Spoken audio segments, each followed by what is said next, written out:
What does the music of dreams sound like? What about the music of reality? Dreams and music can both distort time. A dream can feel like an eternity and can stretch and manipulate time as you become buried within its world. Getting lost in a dream is not unlike getting lost in music.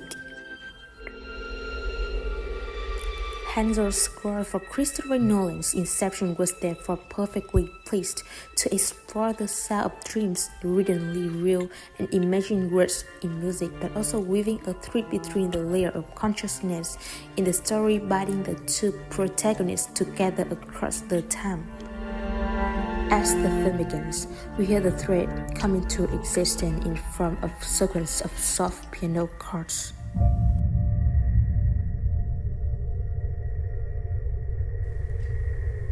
On the heard on the piano first, this music, which is the central idea in the film, is mostly played by floating whispering strings. This is how we hear it during its first prominent rendition, which comes just after Ariana is working from a dream tutorial. And Cobb spins his totem to check if the world he is in is real.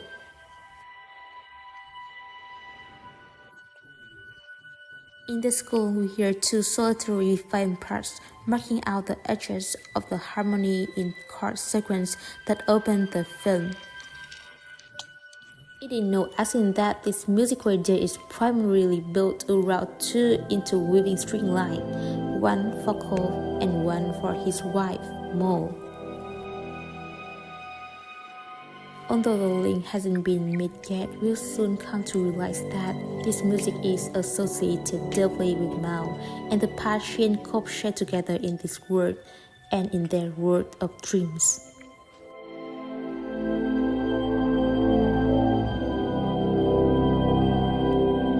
When Ariadne descends into Cobb's dream world, she finds a collection of preserved memories from his life with Mal, and we hear once again a violin duet.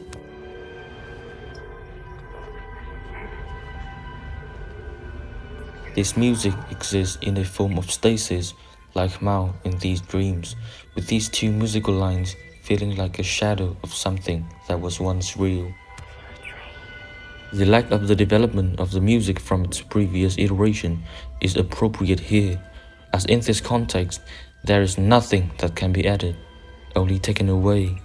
Although the music maintains in some form the illusion of Cobb and Mal's life together, it is after all only a dream.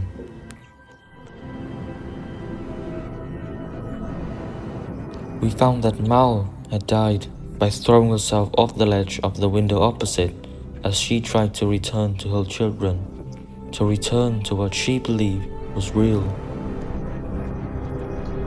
As Cobb tries to convince her of the truth, we hear the same musical idea in strings, but this time, instead of the two violin lines, we hear one.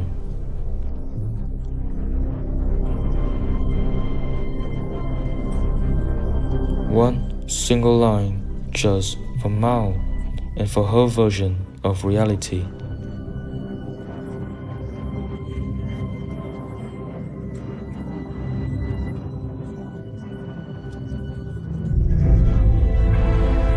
Every time from this point onwards that we see the two together, we continue to hear the string duet and this chord sequence, which now not only reminds us of the life they had shared, but also of the fundamental idea that ripped them apart, the idea that the world you exist in could not be real.